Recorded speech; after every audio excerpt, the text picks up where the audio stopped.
రెడ్డి గారు ముఖ్యమంత్రి గారు ఏం చెప్పారు? పోరాటం చేసేవాళ్ళు మీరు, అడిగేవాళ్ళు మీరు, మేము అమలు చేసేవాళ్ళం మా ప్రభుత్వం అని చెప్పారు అన్నమాట. అది వాస్తవం.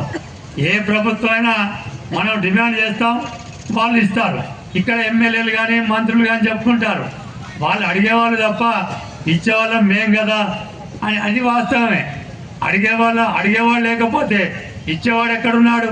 అడగకుంటే మీరు ఏమైనా ఇస్తున్నారా అంటే అది లేదు, వాళ్ళ చరిత్రలో అది లేదు. అందువల్ల ఇచ్చేది ప్రభుత్వమే, అందులో ఏం సందేహం లేదు. ఇల్లు ఇచ్చినా ప్రభుత్వమే, భూములకు పట్టాలు ఇచ్చినా ప్రభుత్వమే, ఉద్యోగాలు ఇచ్చినా ప్రభుత్వమే. కానీ మీరు స్వతహాగా ఎందుకు ఇవ్వలేకపోతున్నారు?